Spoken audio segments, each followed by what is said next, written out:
So in this video, we're going to start talking about making decisions. And the first thing we're going to discuss are conditional statements. So what I'm going to show you right now is not real code. It's pseudocode. If you haven't heard that term, it's like a combination between English and programming. So this is going to be pseudocode for an if statement, also called conditional statements, which are the way of implementing the different paths, the forking paths in our programs based off of comparisons. So here's what the pseudocode looks like. The keywords I've highlighted in purple, excellent color choice. We have if, elif, which I hate this about Python more than anything. Other languages use else if, but elif is just so bizarre, and then else. So we'll go through this in a lot more detail, but let's just focus on this first line.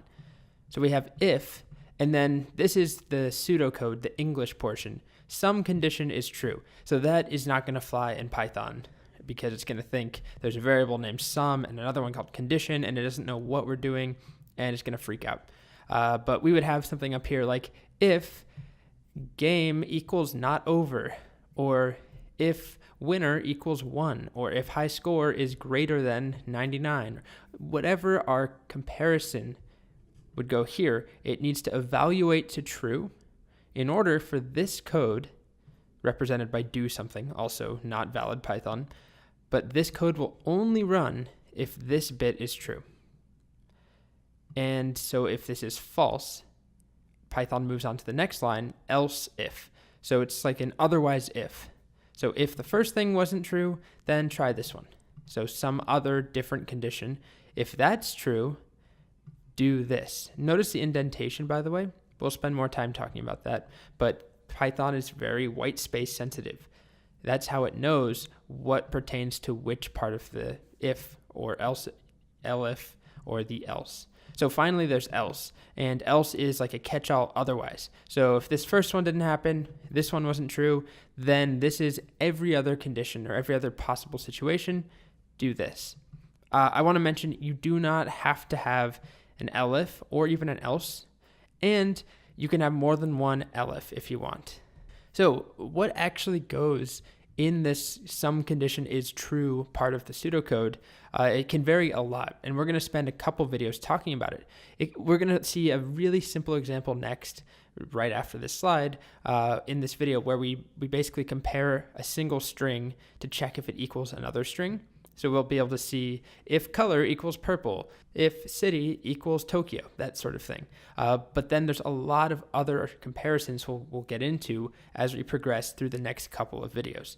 But again, this first simple example looks something like this. So another little Game of Thrones example where we have a variable called name. And we're checking if name is equal to Arya Stark. By the way, this double equal sign, we're jumping ahead. We'll talk more about it in a couple videos from now, but it's how you check for equality.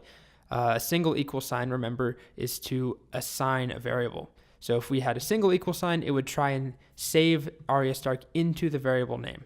Double means compare them. So if name is equal to Arya Stark, so this is the do something if true. So if this is true, do this. If it's not true, try this one. Is name equal to Jon Snow? If it is, print you know nothing. If it's not, okay, then otherwise just print carry on.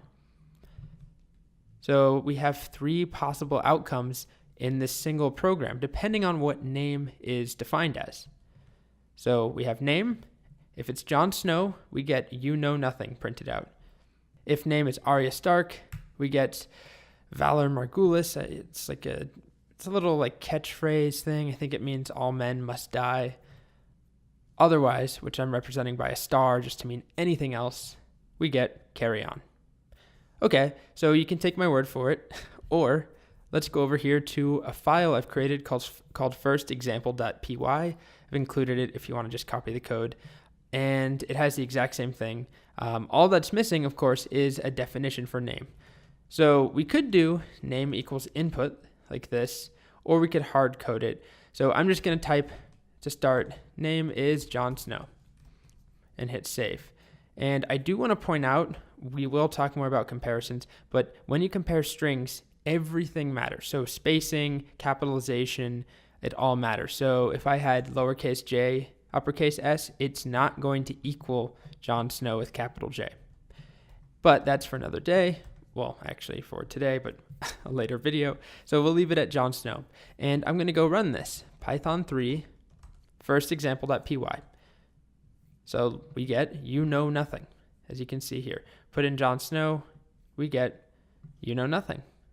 All right, let's change that j, as I mentioned, to a lowercase j. Now what do you think will happen? What will be printed out? Let's try it. And we get carry on, because it's not equal to Arya Stark, it's not equal to Jon Snow anymore, so we get the otherwise, carry on.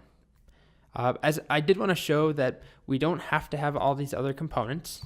We could just have a simple if statement, a one-off thing. Maybe there's a single thing we're checking for, and there isn't an otherwise. We just want to check. Is name Arya Stark? That's totally valid. Nothing prints out. But if we do change it to Arya Stark, now we get Valar Morghulis. The other thing I'll show you is that the indentation does matter. So if I did this, what do you think will happen? Let's try it. I get an error because Python tells me, hang on, wait a minute. There was an if, the line before. I was expecting an indented block afterwards. I didn't get one. So it kind of treats this as if it was just a regular print, but it's expecting an indented line. It doesn't have to be a print. I should be very upfront about that. We could do a lot of different things in here. And we will. In fact, most of the time we won't just be printing things out. We just have only learned how to print recently, so we're doing that. The other thing I'll point out, indentation, the standard is 4 spaces. In Sublime, if you just hit tab in a Python file, I believe by default it's 4. But you could also just do 1, 2, 3, 4, or you can set your tab size to be 4 as well down here. Okay, so I will uncomment all that. The last thing I realized I didn't touch on is that we need these colons. So these colons are really, really important to Python. It's kind of like an indicator of there's going to be an indented block below. And without them, we'll get a syntax error. If we try running this now, it says invalid syntax. You can't have an if statement without that colon there. So just want to wrap it up by just mentioning the syntax matters, the indentation matters. But really, this video is more about introducing the concept of these conditional statements, getting you used to seeing if and elif and else, and this idea of having branching paths. Because for the next couple of videos, we're going to be focusing a lot on what we can put here or here to make different decisions, but they all, at the end of the day, evaluate to true or false. Okay,